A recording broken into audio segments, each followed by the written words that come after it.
Hello student, मैं हूं निहाल। कैसे हैं आप सब। हमने लास्ट वीडियो में कल चैप्टर 6 जो 10th क्लास चैप्टर 6 का जो त्रिकोणमितीय अनुपात है उसके हमने कुछ बेसिक फॉर्मूले पढ़े थे, जिसको मैंने आपको ये बताया था फॉर्मूले कैसे बनाते हैं।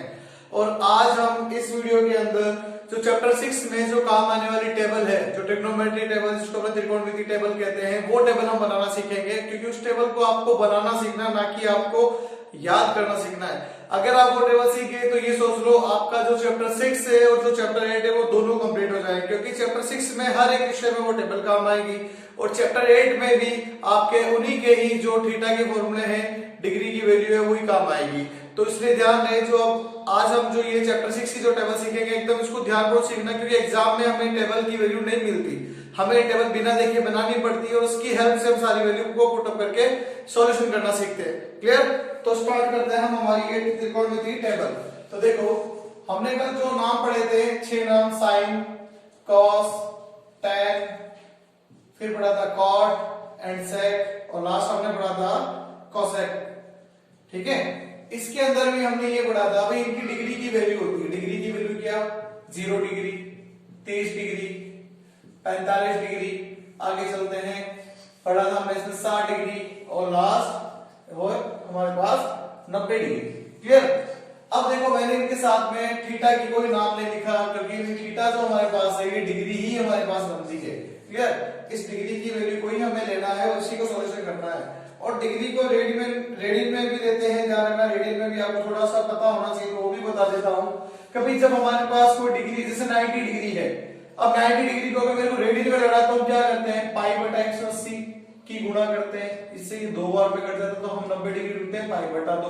और पाई बटा 2 को अगर वापस मेरे को डिग्री में लाना है तो जस्ट इसका उल्टा गुणा कर दो, 180 बटा पाई, तो ये कट गया, वापस आ जाएगा 90 डिग्री। क्योंकि ये हमारे पास क्लास 9 में चैप्टर जो 13 था रेडियन एंड डिग्री, उसके अंदर हमने ये सीखा था कन्वर्ट करना। तो इनको भी मैं लिख देता हूं, 0 को तो 0 ही कहते हैं, 30 को अपने बोलते हैं पाई अपॉन में 6, 45 को बोलते हैं पाई बटा 4, इसको बोलते हैं पाई अपॉन में 3, और लास्ट 90 है उसको हम लिखते हैं पाई अपॉन में 2। तो हमें रेडियन में भी पता रहना चाहिए, क्योंकि एग्जाम में अगर बाय द मान लो कोई क्वेश्चन में रेडियन लिखा आ गया तो कोई दिक्कत वाली बात नहीं है।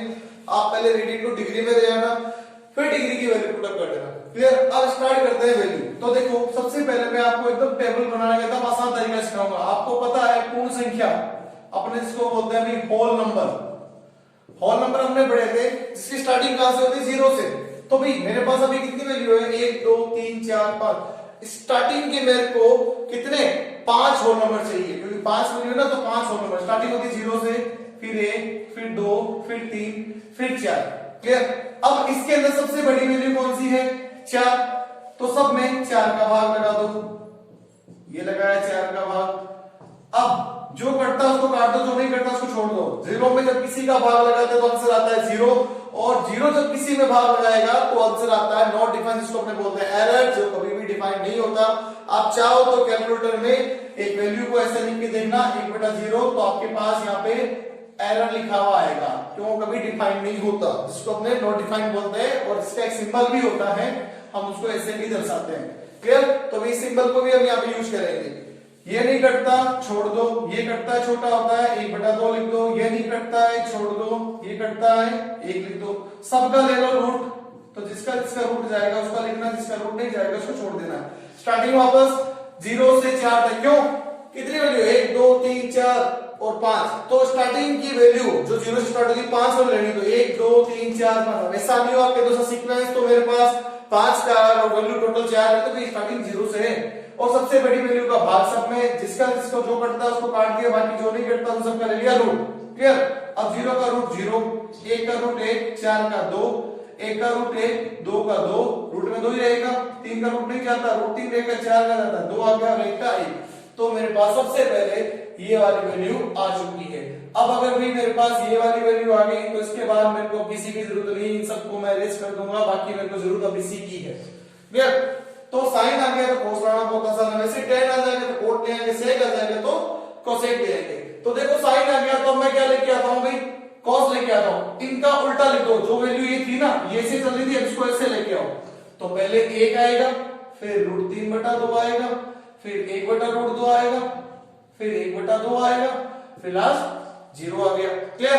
ये तो बन गई हमारे पास साइन और कॉस की वैल्यू। अब बस मेरे को इन्हीं दो की जरूरत है, बाकी मेरे को किसी जरूरत नहीं। बस ध्यान रखना मेरे स्टूडेंट, हमें सबसे पहले एक ही बात ध्यान रखनी, साइन हमारा सही होगा तो बाकी आप लगभग सारी वैल्यू सही बना लोगे। अगर साइन गलत हो गया तो सारी वैल्यू गलत।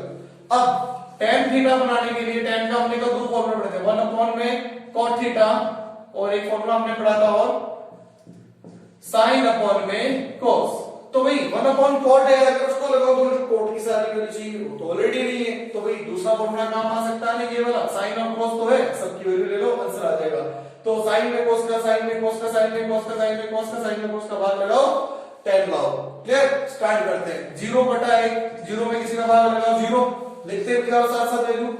1/2 में अगर √3/2 का भाग लगाएंगे तो बट्टे के नीचे बट्टा व्युत्क्रम कर दो, ये कट गया, इससे आया 1/√3, ये लिख दिया 1/√3।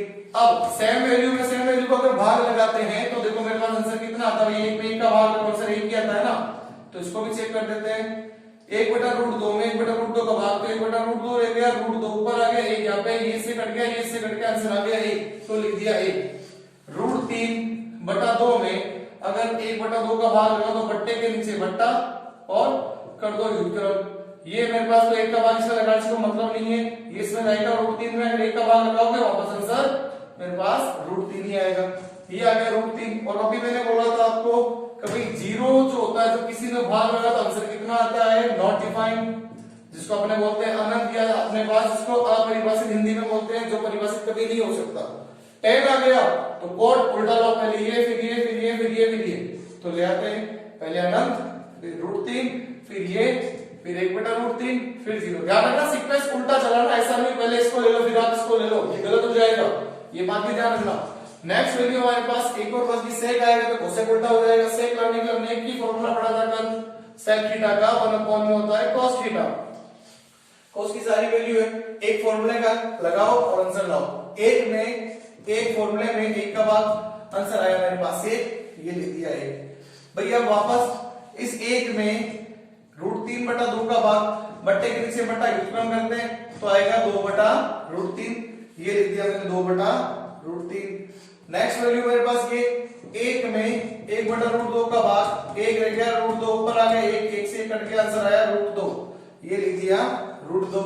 फिर मेरे पास नेक्स्ट वाली वैल्यू कितनी है भाई, 1 में 1/2 का भाग, 1 रह गया, 2 ऊपर आ गया, 1 से कट गया, आंसर आ गया 2।